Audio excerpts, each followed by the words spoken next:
We're going to start with this one, Fierce Conversations. This book I was recommended for my job, but I never really checked it out. It was supposed to be some homework as I was a developing manager, but here we go. This book is dedicated to the fierce staff who work brilliantly every day to transform the conversations central to our clients' success and to friends and family whose conversations are simply the best. Introduction. Oh, it's got a foreword by Ken Blanchard. This is a book by Susan Scott. Foreword by Ken Blanchard, PhD. Fierce Conversations, Achieving Success at Work and in Life, one conversation at a time. Do we really need to read the foreword? Why not? The notion that our lives succeed or fail one conversation at a time is at once commonsensical and revolutionary. It is commonsensical because all of us have had conversations that, for better or worse, profoundly altered our professional or personal lives. It is revolutionary because a course on conversations won't be found in an MBA curriculum. Yet who amongst us hasn't spent time and energy cleaning up the aftermath of a significant but failed conversation? Who among us hasn't recognized, perhaps too late, that a client was frustrated or a loved one wounded because we failed to engage in the conversations that were needed? By the same token, most of us have left a successful conversation clicking our heels at the outcome, eagerly anticipating the next one.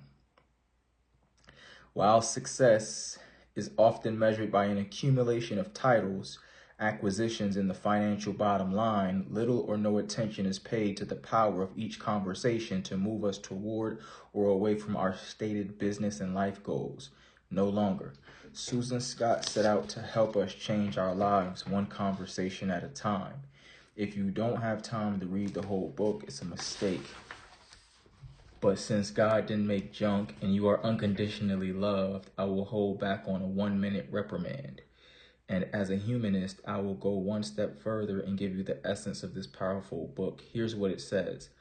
Our lives succeed or fail gradually, then suddenly, one conversation at a time. While no single conversation is guaranteed to change the trajectory of a career, a business, a marriage, or a life, any single conversation can. The conversation is the relationship. This book will help you gain the insight and skills to make every conversation count. Are you ready? Introduction, the idea of fierce. When you think of a fierce conversation, think passion, integrity, authenticity, collaboration. Think cultural transformation. Think leadership.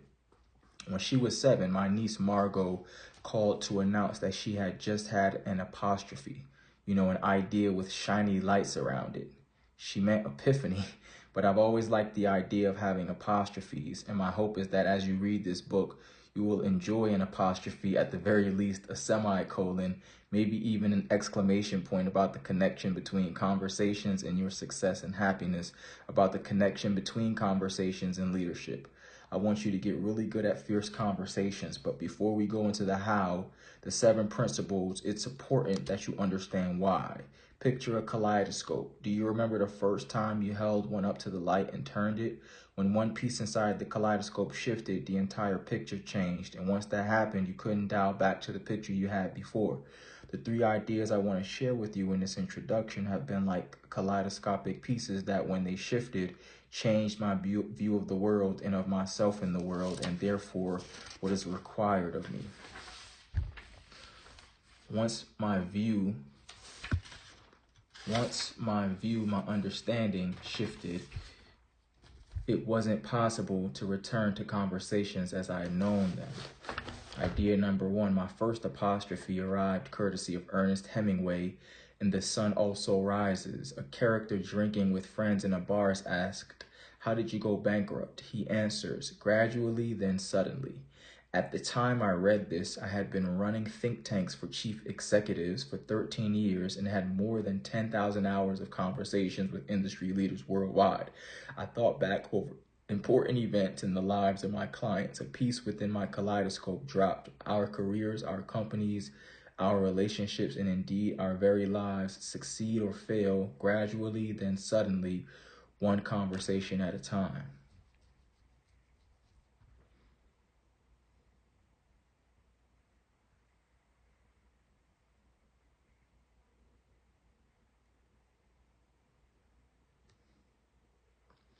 On the failing side, sometimes the questions were, how did we manage to lose our biggest customer, the one that counted for 20% of our net profit? How did I lose my most valued employee for whom I had great plans?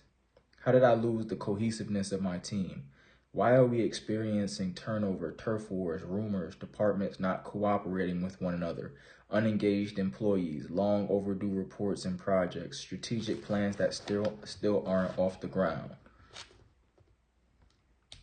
Why do we have so many reasons and excuses for things not being different or better than they are? And on a personal note, how did I lose an 18-year marriage that I was not prepared to lose?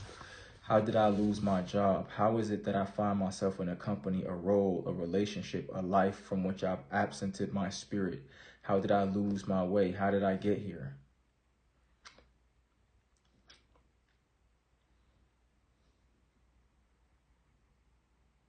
Once the members of my CEO groups reflected on a path that led them to a disappointing or difficult point and place in time, they remembered often in vivid detail the conversations that set things in motion, ensuring that they would end up exactly where they found themselves. They lost that customer, that employee, that cohesiveness of their team, their marriage, their joy, one failed or one missing conversation at a time. In fact, it was often